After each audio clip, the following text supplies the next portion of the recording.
तुम किसको आंखें दिखा रहे हो? हमसे पाकर ज्ञान आज तुम हमें युद्ध लड़ना सिखा रहे हो? अरे एक क्या, हम अब तक अनेक बार तुमको युद्ध में धराशाही कर देते यदि नियमित होता विकास और ये भ्रष्टाचारी हमारे देश में जन्म ना लेते। अरे बालक थे तुम और हमने तुम्हें चलना सिखाया था। वानरों की तरह भटकते थे वनों में, हमने तुम्हें यह संसार दिखाया था। ना तो स्तर था तुम्हारा और ना तब तक हमारे बराबर कोई पहुंच पाया था। इस असीम आसमान के नीचे मात्र एक हिंदुस्तान ही छाया था। अरे हम हैं असल सिंह और तुमने सदा हमारा झूठा शिकार ही खाया था। और जिस विज्ञान की तुम बात करते हो उस विज्ञान को भी सर्वप्रथम हिंदुस्तान का ही कोई ऋषि मुनि लाया था। जब जब आया था संकट प्राणों पर और टूट गई थी आस तुम्हारी, तब तब तुम्हें बचाने हिंदुस्तान ही सबसे आगे आया था। तुम किसको आंखें दिखा रहे हो? यदि वक्त रहते ना झुकी आंखें तो इन आंखों को फोड़ देंगे हम। जो अहंकार आया है तुम्हारे भीतर, इस अहंकार को भी तोड़ देंगे हम। काट देंगे प्रत्येक वो गर्दन जो हमारे खिलाफ उठेगी। भ्रम है तुम्हारा कि हमारी भारत माता तुमसे बार बार लुटेगी। अरे जिसके दम पर तू हमसे लड़ना चाहता है, हमने अनेक बार भूतपूर्व उसको युद्ध में हराया है। ना तो आधार है तेरा कोई और पता नहीं क्यों तू हमसे लड़ने आया है।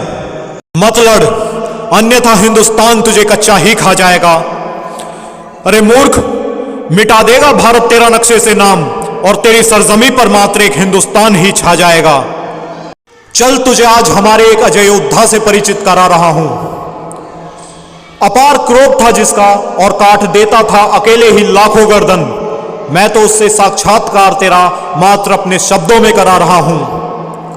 असल सच्चाई है ये, ना मैं तुझको डरा रहा हूं। इस मिट्टी ने एक वीर पुत्र को जन्म दिया था जिसने एक लंबे अंतराल तक अहंकारियों का संहार किया था। हाँ, मैं उसी वीर का जिक्र कर रहा हूं जिसने अपने परशु से 21 बार इस पृथ्वी को जीता था। निडर योद्धा है जो अपनी और अपने फरसे की प्यास बुझाने के लिए जल नहीं अपितु रक्त पीता था। मनुष्य तो बहुत दूर, अपितु इस पृथ्वी पे भी उसकी भुजा से किया गया प्रहार न झेलता था। पर्वत जैसा शरीर था जिसका, जो जहां खड़ा हो जाए वहीं का स्वामी, न उसका कदम किसी सम्राट पर हिलता था। जो फूल कभी ना खिला वो वीर उसे खिला देता था। बड़े बड़े साम्राज्य जिनकी दहशत हुआ करती थी उस समय, उनके सिंहासन को मात्र उसका नाम ही हिला देता था। क्षति छोटी हो या बड़ी, वह प्रतिशोध बहुत बड़ा लेता था। न किया था न बख्शा था, वह अपराध को मृत्यु दंड ही देता था। इन 3 लोक और 10 दिशाओं में हर लाचार व्यक्ति दुख में मात्र उसका नाम ही लेता था। झुक जाती थी गर्दन राजाओं महाराजाओं की जब वो सभा में आता था। गिर जाती थी कोख माताओं की जब जब वो अहंकारियों के संघार में अपना परशु चलाता था। वज्र सी हिम्मत थी जिसकी, जो युद्ध अकेले ही लड़ता, ना तुम्हारी भांति अपने बासिंदों को लड़ाता था। अमर योद्धा है वो और आज भी महेंद्रगिरी पर रहता है। परम शिष्य है महादेव का और वो उनको ही अपना गुरु कहता है। यदि यह सब जानकर भी तू हमसे युद्ध करना चाहता है तो मूर्ख है, बुद्धिहीन, तू अन्न नहीं अपितु मल खाता है।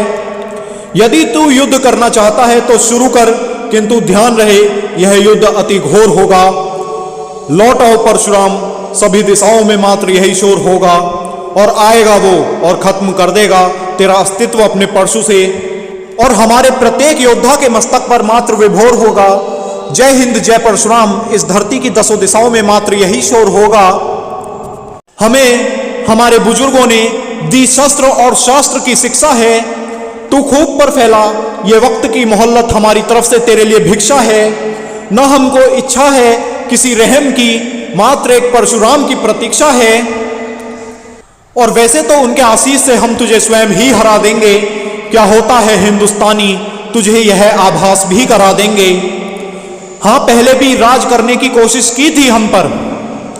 हाँ, पहले भी राज करने की कोशिश की थी हम पर तू ये ना समझ कि उन्होंने खुद यह देश छोड़ा था। अरे हर दिन उन मूर्खों का किसी ना किसी हिंदुस्तानी ने मुंह तोड़ा था। रफाकत बनाकर रहोगे तो ठीक, अन्यथा हार कर हमसे आजीवन ग्लानि ही सहोगे।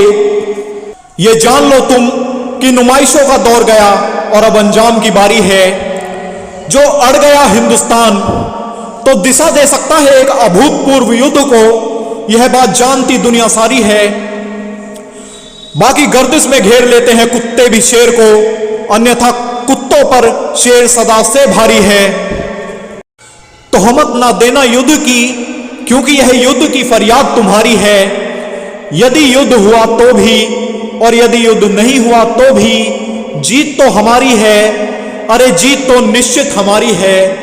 जय हिंद, जय भारत, जय हिंदुस्तान, जय भगवान परशुराम।